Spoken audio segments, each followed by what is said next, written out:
प्यारे बच्चों, आप सभी का हमारे चैनल पे बहुत बहुत स्वागत है। दोस्तों, आज के इस वीडियो के माध्यम से क्लास 10th के बच्चों के लिए हिंदी का 2023 का ओरिजिनल वायरल बोर्ड का पेपर लेकर के आ चुका हूं। और बच्चों, इस वीडियो के माध्यम से मैं आप सभी को इस पूरे वायरल पेपर का A to Z full solution के साथ बताने वाला हूं। और यहाँ पे देख सकते हो बच्चों कि इस पेपर का कोड दिया गया है 801 DB। और यहाँ पे एक और मेरे पास कोड है 801 DJ कोड। ठीक है, मैं इस पूरे कोड का A to Z solution already provide कर रखा हूं। और इस वीडियो के माध्यम से मैं आप सभी को 801 DB कोड वाले पूरे प्रश्न को, पूरे वायरल पेपर को पूरा सॉल्यूशन के साथ बताने वाला हूं। साथ ही दोस्तों, मैं आप सभी को यही बताने वाला हूं कि बोर्ड परीक्षा में जो बोर्ड की कापियां मिलती है उसको किस प्रकार भरना है और बोर्ड में आप सभी को किस प्रकार कापियां लिखना है, सब कुछ मैं आप सभी को इस वीडियो के माध्यम से बताने वाला हूं, समझाने वाला हूं, सिखाने वाला हूं। इसलिए आप सभी से हम्बल रिक्वेस्ट है, इस पूरे वीडियो को शुरू से लेकर के अंत तक जरूर देख लेना। वीडियो को लाइक कर देना, शेयर कर देना, अगर चैनल पर हो सब्सक्राइब कर देना। यहाँ पे साथियों समझ सकते हो कि अब की बार 2024 का जो ही हिंदी का पेपर आएगा बिल्कुल ऐसा ही पेपर आएगा, इससे बाहर नहीं आएगा। इसलिए इस पूरे वीडियो को स्किप नहीं करना है, ध्यान से देखना है। और इसी वीडियो के माध्यम से मैं आप सभी को यही बताऊंगा कि बोर्ड में 95% स्कोर करने का सेक्रेट तरीका क्या होता है, वही मैं आप सभी को इस वीडियो के माध्यम से बताने वाला हूँ। ठीक है, तो आइए दोस्तों, सबसे पहले ये समझ लेते हैं कि इस पूरे हिंदी के पेपर में आपको पूरे पेपर को हल करने के लिए आपके पास 3 घंटे 15 मिनट का टाइम रहेगा। और 70 नंबर का पेपर हर साल आता है। 30 नंबर तो आपको प्रैक्टिकल से मिल जाएंगे। यहाँ पे आपका रोल नंबर होगा। ठीक है, आपने यहाँ पे अनुक्रमांक यहाँ पे एडमिट कार्ड से मैच करवा करके लिखना है। अपने यहाँ पे नाम लिख देना। ठीक है, और यहाँ पे कुछ निर्देश दिए गए हैं कि प्रारंभ के 15 मिनट परीक्षार्थियों को प्रश्न पत्र पढ़ने के लिए निर्धारित है। सही प्रश्न हल करना अनिवार्य है। ये जो पेपर होगा 2 खंड में डिवाइड होगा, खंड अ में और खंड ब में। खंड अ में 20 MCQ रहेंगे, 20 बहुविकल्पी प्रश्न रहेंगे जिनको OMR पे हल करना होगा। और OMR को हल करने के लिए आपके पास ब्लू या ब्लैक पेन का होना जरूरी है। और OMR को हल करते समय किसी प्रकार का काटा पीटी नहीं करना, इरेजर का या वाइटनर का इस्तेमाल नहीं करना है। ठीक है, और कौन सा क्वेश्चन कितने नंबर का है उसके सामने दे दिया गया है। खंड ब 50 नंबर का रहने वाला है और हर एक क्वेश्चन को आप सभी को बोर्ड की कापियां में हल करना है। ठीक है, तो मैं आप सभी को यही बताने वाला हूं कि बोर्ड परीक्षा में हिंदी कापियां किस प्रकार लिखोगे कि आपका एक भी नंबर ना कटे और 95% पाने का सपना साकार हो सके। ठीक है, आइए दोस्तों, सबसे पहले हम यहाँ पे खंड अ के सारे प्रश्न को हल करेंगे, उसके बाद हम खंड ब के सारे क्वेश्चन को हल करेंगे। ठीक है, तो सबसे पहला यहाँ पे प्रश्न पूछा गया है कि चिंतामणि के रचयिता कौन है। ठीक है, यहाँ पे 4 ऑप्शन दिए गए हैं और चारों में से कोई एक ऑप्शन सही है। ठीक है, और सही ऑप्शन को OMR में भरना होगा। ठीक है, आप सभी को पता होगा कि OMR कैसे भरते हैं, ये मैंने ऑलरेडी कई बार बता रखा हूँ। ठीक है, तो चिंतामणि के रचयिता कौन हो जाएंगे, ये हो जाएंगे आचार्य रामचंद्र शुक्ल हो जाएंगे। तीसरा ऑप्शन यहाँ पे बिल्कुल राइट आंसर हो जाएगा। ठीक है, चलो अगला क्वेश्चन यहाँ पे ये पूछा जा रहा है कि पंच परमेश्वर कहानी के लेखक कौन है।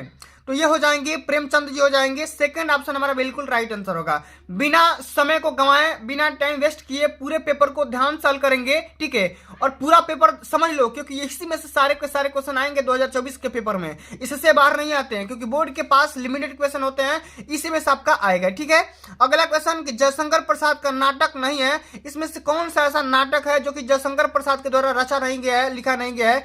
तो ध्रुव सामनी बिल्कुल सही है, वही लिखे हैं। चंद्रगुप्त भी वही लिखे हैं, स्कंदगुप्त भी वही लिखे हैं, लेकिन लहरों के राजहंस ये जयशंकर प्रसाद का नाटक नहीं है, इसलिए तीसरा ऑप्शन यहाँ पे राइट आंसर होगा। ठीक है, शेखर एक जीवनी उपन्यास के लेखक कौन है, ठीक है, ये आपको बताना है। तो इसका राइट आंसर होगा अज्ञेय जी हो जाएंगे। चौथा ऑप्शन हमारा राइट आंसर हो जाएगा। ठीक है, चलिए अगला क्वेश्चन कि अपनी खबर आत्मकथा है, यानी कि अपनी खबर किसके द्वारा लिखा गया है। तो ये हो जाएगा आप सभी का पांडे बेचन शर्मा उग्र की। पहला ऑप्शन यहाँ पे राइट आंसर होगा। ठीक है, पहला ही ऑप्शन सत्य हो जाएगा।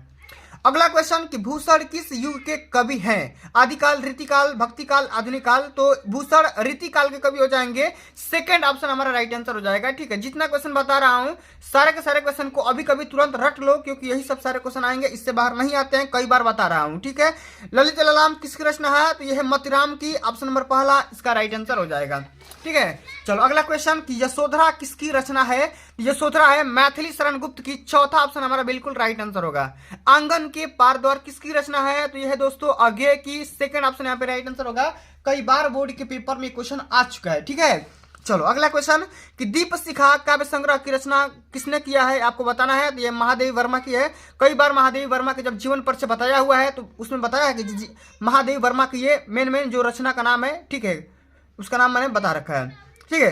करुण रस के स्थायी भाव आपको बताना है, तो करुण रस का स्थायी भाव हो जाएगा शोक। ठीक है, शोक नामक स्थायी भाव होता है। कई बार जब रस छंद अलंकार बताया है तो ये आपको बताया है पूरा डिटेल में। ठीक है, अब देखो अगला क्वेश्चन कि चरण कमल बंदो हरिराई जाकी क्रीवा पंग गिरलंगे अंधे को सब कुछ दर्शाई। ये जो अलंकार है चरण कमल बंदो हरिराई में इस पूरे पंक्ति में किस अलंकार का इस्तेमाल किया जा रहा है ये आपको बताना है। इसमें रूपक अलंकार होगा, क्योंकि रूपक अलंकार तब होता है जब दो वस्तुओं को समान तुलना की जाए। यानी कि इसमें भगवान जो श्री कृष्ण है उनके जो चरण है कमल के समान कोमल है, तो चरण को कमल से कंपेयर किया गया है, यहाँ पे रूपक अलंकार होगा। इस बात को ध्यान में रखना है। ठीक है, अगला क्वेश्चन यह सममात्रिक छंद है। इसमें 4 चरण होते हैं और प्रत्येक चरण में 24 मात्राएं होती है। 11 और 13 मात्राओं पर यति होती है। यह लक्षण किस छंद का है? तो यह है रोला का। ठीक है, रोला शॉर्ट है। ठीक है, बरुए कई बार हमने बता रखा है। ठीक है, तो रोला ये छंद का जो कि रोला होता है ये सममात्रिक छंद होता है। इसमें 4 चरण होते हैं और प्रत्येक चरण में 24 मात्राएं होती है। और इसमें जो रोला होता है ना, इसमें 11 और 13 मात्रा पर यति मतलब विराम होता है, रुकावट होता है। ठीक है, इस बात को ध्यान में रखना। अगला क्वेश्चन पर्यावरण शब्द में प्रयुक्त उपसर्ग है, आपको बताना है। तो पर्यावरण में कौन सा उपसर्ग आया है आपको बताना है, तो इसमें परि इस्तेमाल हो जाएगा। तीसरा ऑप्शन यहाँ पे राइट आंसर होगा।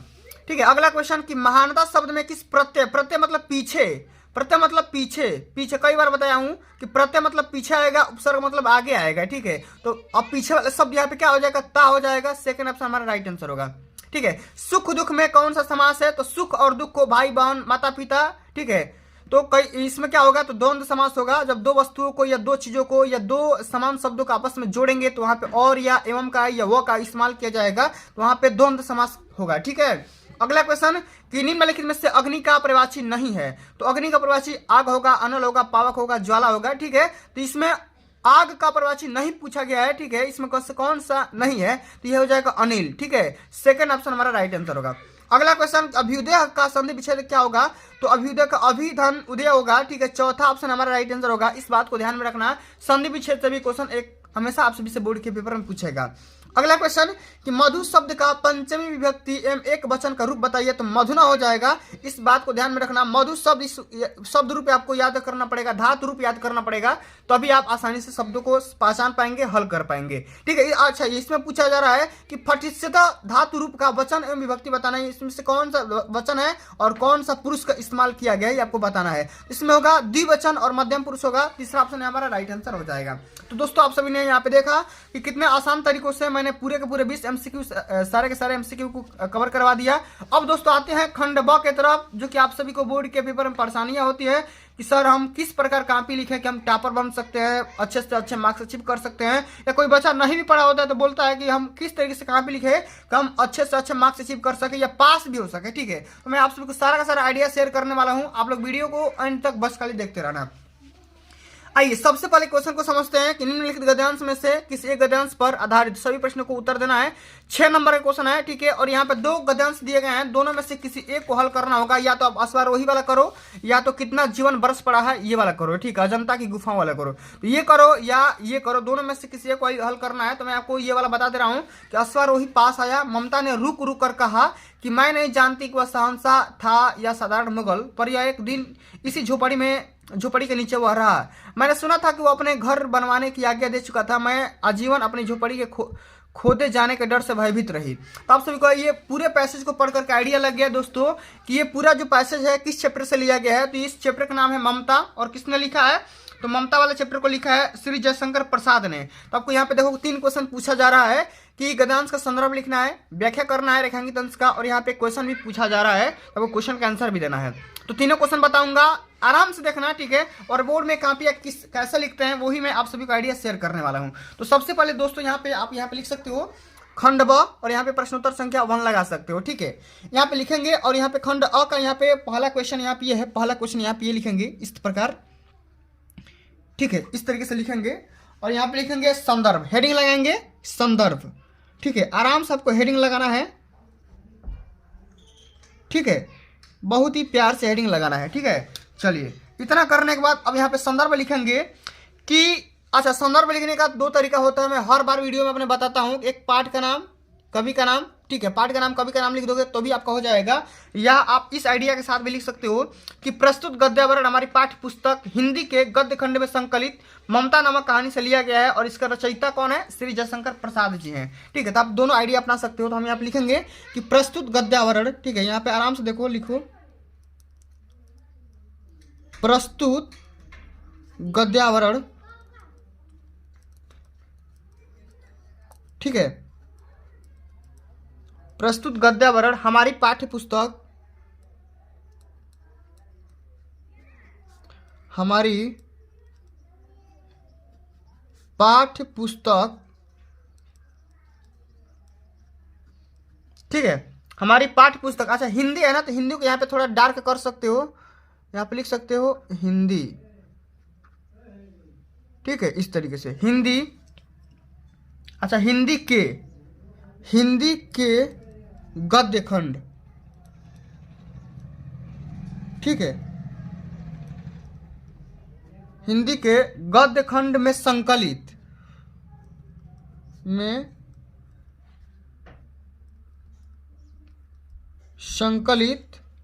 ममता नामक पाठ से लिया गया है। किस नामक पाठ से? ममता। तो आप लिख दो ममता, ठीक है, इस प्रकार ममता नामक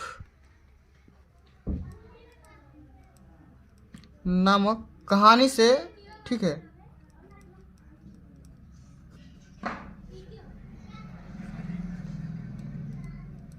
कहानी से लिया गया है, ठीक है, लिया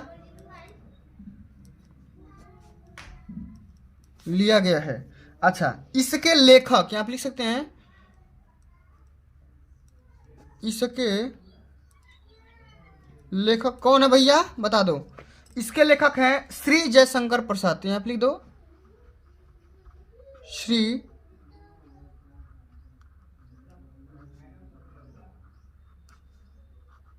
श्री जयशंकर प्रसाद जी हैं, ठीक है, इस प्रकार श्री जयशंकर प्रसाद हैं, यहाँ पे आपको लिख देना है। तो इस प्रकार से आप सभी को बोर्ड में संदर्भ लिखना है। और यहाँ पे अगला क्वेश्चन आपसे पूछा जा रहा है कि रेखांकित अंश का व्याख्या करना है, ठीक है, तो मैं आपको बता दे रहा हूं, ठीक है, आप इसी आइडिया के साथ लिखोगे, ठीक है, यहाँ पे लिखोगे रेखांकित अंश की व्याख्या, हेडिंग लगाना है ब्लैक पेन से, रेखांकित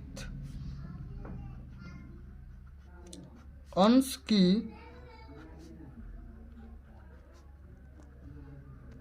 व्याख्या, ठीक है, रेखांकित अंश की व्याख्या। आप चाहो तो इसको आप स्केल से इसको अंडरलाइन भी कर सकते हो, थोड़ा सा अच्छा दिखेगा, ठीक है। ऐसा बोला जाता है first impression is the last impression, ठीक है। रेखांकित अंश की व्याख्या। अच्छा, इसमें क्या लिखोगे, यहां से देखो कि मैं आजीवन अपने झोपड़ी के खोदे जाने के डर से भयभीत रही, भगवान ने सुन लिया, मैं आज इसे छोड़ जाती हूँ, ठीक है, अब तुम इसका मकान बनाओ या महल, मैं अपने चिर विश्राम गृह में जाती हूँ। यहां से लेकर के यहां तक आपको रेखांकित अंश का व्याख्या करना है। तो यहां पे लिख सकते हो कि मैं आजीवन, ठीक है, यहां पे लिख सकते हो मैं आजीवन, कहां से कहां तक करना है, मैं आजीवन, ठीक है, यहां से लेकर के कहां तक करना है, मैं जाती हूं, अच्छा, यहां से लेकर के यहां तक करना है। तो आप यहां से अब स्टार्ट करो, ठीक है। इसमें लिखो कि लेखक जयशंकर प्रसाद जी का कहना है कि, ठीक है, रोहतास के राजमहल के मुख्य द्वार के निकट अपने कमरे में उदास हृदय ममता सोन नदी के तेज प्रवाह को एकटक देखे जा रही है। उसके मस्तिष्क में आंधी के समान तीव्र गति से अपने भावी जीवन की चिंता से संदर्भित अनेक प्रकार के विचार उत्पन्न हो रहे थे। उसकी आंखों से दुख के आंसू लगातार बह रहे थे, साथ ही राजमहल की समस्त सुख सुविधाएं उसे शूल के समान कष्ट पहुंचा रही थी। कोमल बिस्तरों पर शयन भी उसे कांटों की सैया के समान प्रतीत हो रहा था। यह आपको इसी भाव में आराम से लिख देना है, ठीक है, इसी भाव में आराम से लिख देना है, ठीक है। अच्छा, अगला क्वेश्चन यहाँ पे देखिए, बोला जा रहा है कि ममता के आजीवन भयभीत रहने का क्या कारण था। तो लिखेंगे कि ममता नहीं चाहती थी कि मुगल शहंशाह के पैर उसके स्वाभिमानी झोपड़ी में पड़े और वह उसे किसी प्रकार की सहायता दे। वह अपने निवास स्थल को लेकर के भयभीत हो रही थी, माने जहां पे थी उसी को लेकर के भयभीत हो रही थी, इसी के बारे में आपको लिख देना है। ठीक है, तो इस प्रकार से आप सभी को संदर्भ लिखना है, रेखांकित अंश की व्याख्या करना है और अंत में एक क्वेश्चन का आंसर भी देना है। ठीक है, आगे समझ में। चलिए आगे यहाँ पे अथवा वाला अगर ये आपको आ रहा है तो ये भी कर सकते हो, कोई दिक्कत की बात नहीं है। ठीक है, चलिए अब अगला क्वेश्चन की तरफ बढ़ते हैं। अगला क्वेश्चन आप सभी का ये पूछा जा रहा है, देख सकते हो सेकंड नंबर क्वेश्चन कि निम्नलिखित में से किसी एक पद्यांश पर आधारित प्रश्नों के उत्तर दीजिए। ये भी क्वेश्चन 6 नंबर का है। 2 नंबर संदर्भ के लिए, 2 नंबर प्रसंग यहाँ पे रेखांकित अंश की व्याख्या के लिए और 2 नंबर इसी में से क्वेश्चन के लिए। ठीक है, आइए क्वेश्चन को सबसे पहले पढ़ते हैं कि पूर्ते निकसी रघुवीर बधु धरी धीर दय मग में डगद्वय झलकी भरी भाल कनि जल की पुट सुखी गए मधुराधर वय। तो यहाँ पे देख सकते हो दोस्तों, ये जो आप सभी का पद्यांश दिया गया है ये वन पथ पर शीर्षक से लिया गया है और इसके जो रचयिता है कवि गोस्वामी तुलसीदास जी हैं। ठीक है, तो कवि का नाम और पाठ का नाम आप सभी को पता हो गया तो आसानी से संदर्भ लिख सकते हो। ठीक है, यहाँ पे क्वेश्चन का आंसर दे सकते हो और रेखांकित अंश का व्याख्या भी कर सकते हो। ठीक है, आइए सबसे पहले यहाँ पे करेंगे। ठीक है, स्टार्ट यहाँ से करेंगे कि प्रश्नोत्तर संख्या यहाँ पे सेकंड लिखेंगे। ठीक है, यहाँ पे लिखेंगे। इसी प्रकार की बोर्ड में आप सभी को कापियां प्रोवाइड की जाएगी और ध्यान से आप सभी को लिखना है। ठीक है, चलिए ध्यान से समझिएगा, सुनिएगा। ठीक है, यहां पे लिखेंगे प्रश्नोत्तर संख्या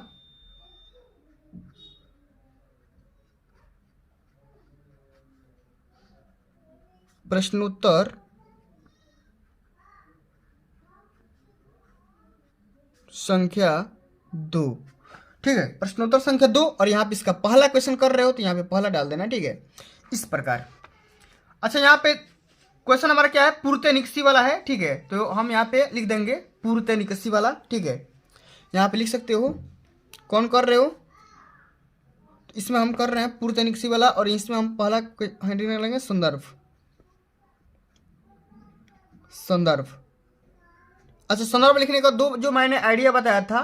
ठीक है, इसमें पाठ का नाम लिख दो या पद्यांश का नाम लिख दो, तो पाठ का नाम यहाँ पे लिख दो। ठीक है, पाठ का नाम, दोनों आइडिया के साथ मैंने आप सभी को बता दिया। ठीक है, और यहाँ इसमें लिख दो कवि का नाम, कवि का नाम, पाठ का नाम, कवि का नाम। अच्छा, पाठ का नाम क्या है, पाठ का नाम है वन पथ पर। लिखो, लिख दो यहाँ पे वन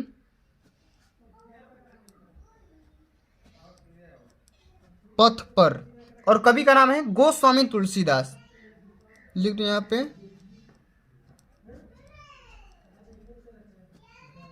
गोस्वामी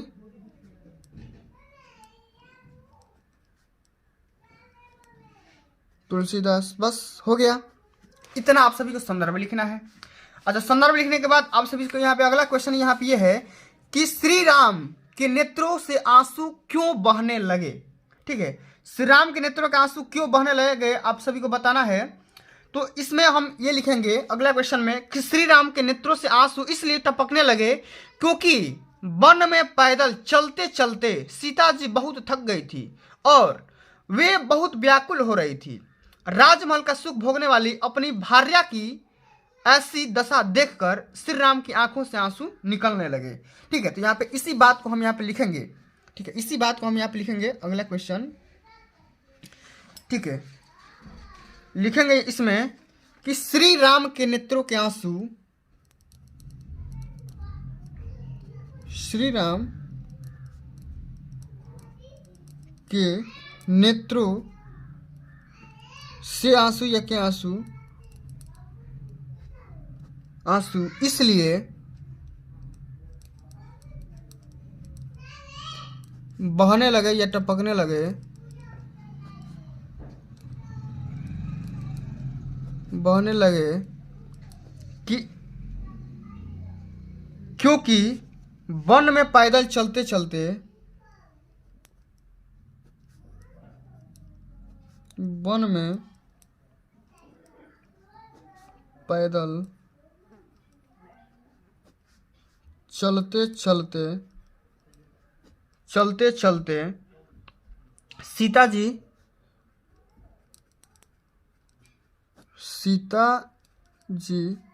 थक गई थी। ठीक है, थक गई थी और वह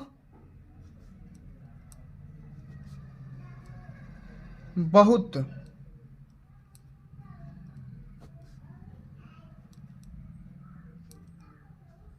व्याकुल हो रही थी। ठीक है, हो रही। ठीक है, इसी बात को लेकर के आप सभी लोग यहाँ पे लिख देना। ठीक है, अब चलिए अगला क्वेश्चन जो पूछा जा रहा है, रेखांकित अंश का व्याख्या करना है। ठीक है, तीसरा नंबर क्वेश्चन, इसमें लिख दो व्याख्या। ठीक है, अच्छा व्याख्या में आराम से जो बातें मैंने बताया है उस बात को यहाँ पे लिख देना है कि पूर्ते निकसी रघुवीर बधु। यहाँ पे पूरे लाइन को यहाँ पे लिखेंगे कि राम लक्ष्मण और सीता बड़े धीरज के साथ श्रृंगवेरपुर से आगे 2 कदम ही चले थे कि सीता जी के माथे पर पसीने की बूंदें झलकने लगी और उनके सुंदर होठ थकान के कारण सूख गए। अब सीता जी ने अपने प्रियतम राम से पूछा कि अभी हमें कितनी दूर और चलना पड़ेगा, कितनी दूरी पर पत्तों की कुटिया बनाकर रहेंगे। अंतर्यामी श्री राम सीता जी को व्याकुलता का कारण तुरंत समझ गए कि वे बहुत थक चुकी है और विश्राम करना चाहती है। राजमहल का सुख भोगने वाली अपनी पत्नी की ऐसी दशा देखकर श्री राम के सुंदर नेत्रों से आंसू टपकने लगे। ठीक है, देखो अंखिया अति चारू चली जल चय। ठीक है, तो आप सभी लोगों को पूरा का पूरा यहाँ पे पदांश का संदर्भ, प्रसंग और व्याख्या इतनी आसान तरीके से लिख सकते हो। ठीक है, चलो अब अगला क्वेश्चन यहाँ पे देख सकते हो दोस्तों कि दिए गए संस्कृत पदांश में किसी एक का संदर्भ से हिंदी में अनुवाद करना है। ठीक है, ये भी आसान है, कैसे करोगे तो ध्यान से सुनो, ध्यान सुनिएगा। ऐसा नगरी भारतीय संस्कृत भाषायास्य केंद्र स्थलम अस्ति। कई बार बता चुका हूं कि ऐसा मतलब होता है यह। सबसे पहले तो आप ये समझो कि इसका संदर्भ क्या होगा। ठीक है, और इसका हिंदी में अनुवाद कैसे करोगे, सबसे पहले ये समझो। ठीक है, आइए समझते हैं। ठीक है, यहाँ पे आइए समझते हैं। सबसे पहले यहाँ पे हेडिंग लगाएंगे प्रश्नोत्तर संख्या 3। ठीक है, इसी प्रकार आप सभी को भी बोर्ड में कापियां लिखना है। ठीक है, तीसरा कर रहे हो, इसमें लिख दो संदर्भ। अच्छा, संदर्भ में 2 बातें लिखना है, एक पाठ का नाम लिखना है, एक कवि का नाम लिखना है। तो इसमें संदर्भ यह संस्कृत खंड वाला है, तो इसका संदर्भ इस प्रकार लिखोगे कि प्रस्तुत गद्यांश। ठीक है, यहां पे लिख दो, देखो प्रस्तुत गद्यांश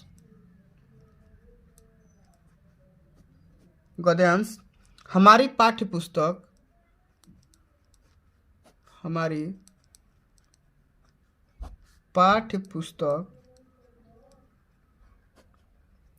हिंदी के, अच्छा हिंदी को यहाँ पे डार्क कर दो,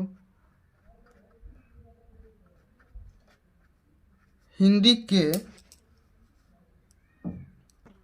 ठीक है, अब कहां से लिया गया है, संस्कृत खंड के।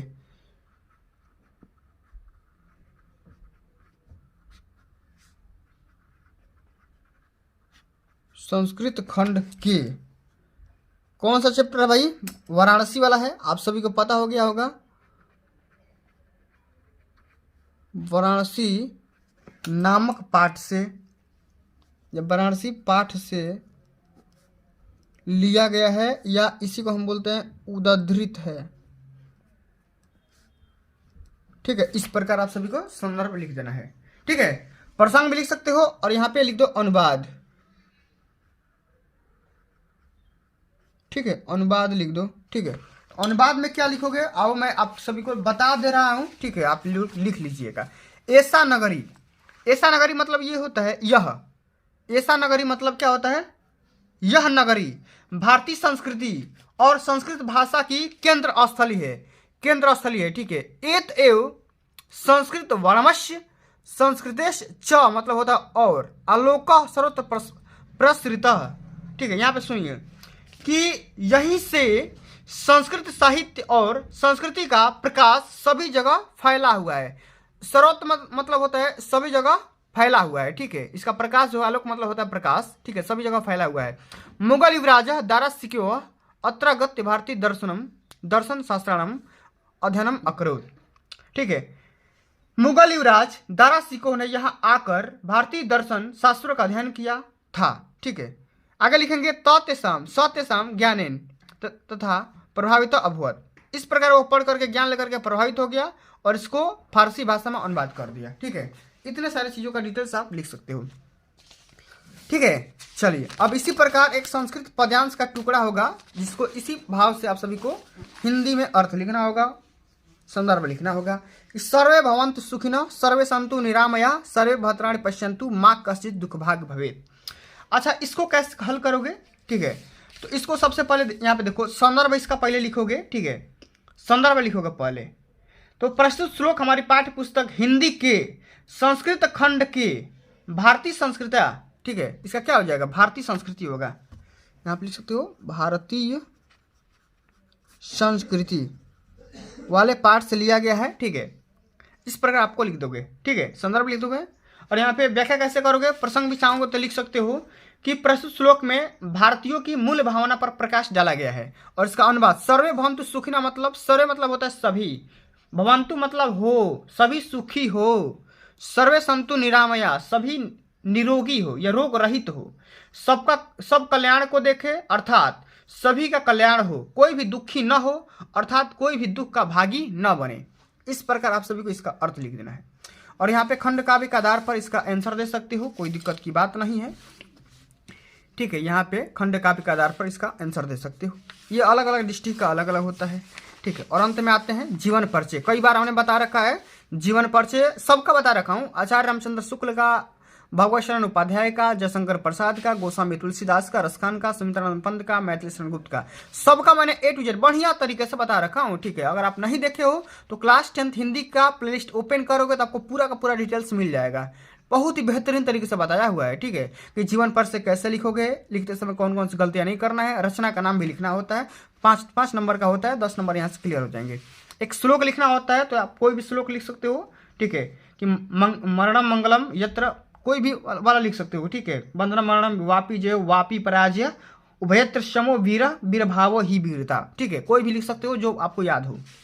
यहाँ पे संस्कृत में आंसर देना हो कि वीरा केन पूजते तो वीरा बीरेण पूजते, ठीक है। चंद्रशेखर क आसित तो आजाद नाम का था, तो ठीक है यहाँ पे लिख सकते हो, ठीक है। अस्माकम संस्कृति की दृष्टि वर्तते तो यहाँ पे लिख सकते हो, उसका आंसर 4 नंबर यहाँ से मिल जाएंगे।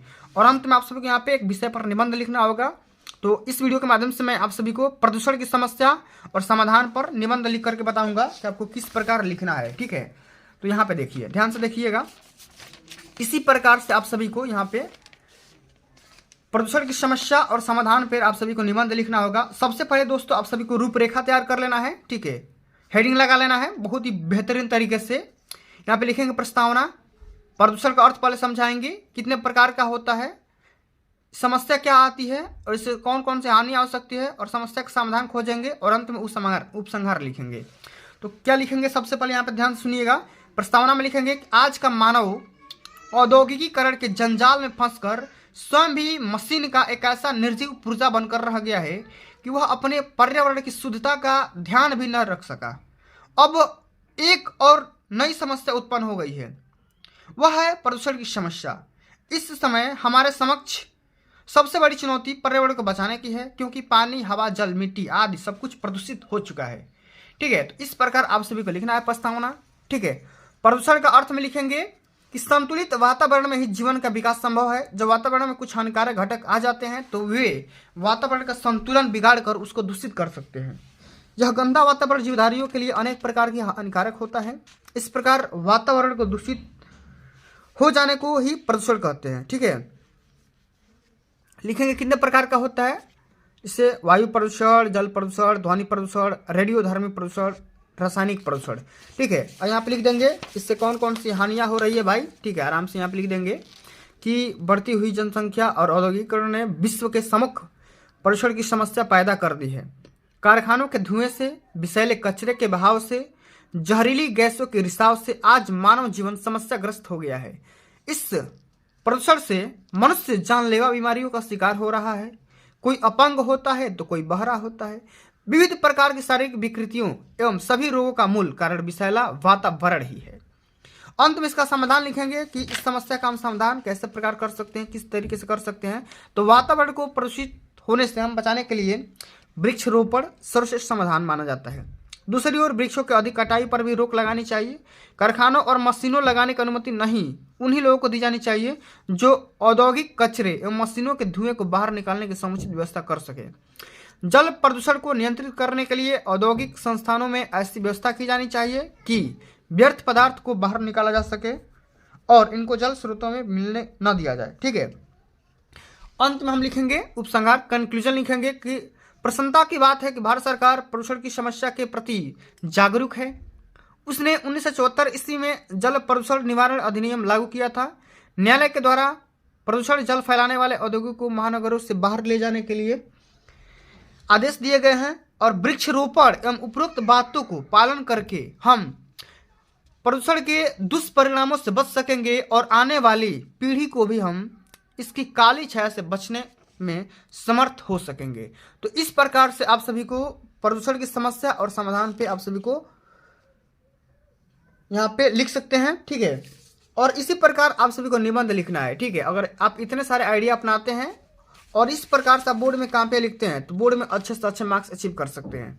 फिर बच्चों आज के लिए बस इतना ही। अगर ये वीडियो आप सभी को अच्छी लगी होगी, हेल्पफुल लगी होगी तो वीडियो को लाइक कर देना, शेयर कर देना, अगर चैनल पर नए हो सब्सक्राइब कर देना। जल्द मिलते हैं अगली वीडियो में, तब तक के लिए जय हिंद, जय भारत, वंदे मातरम।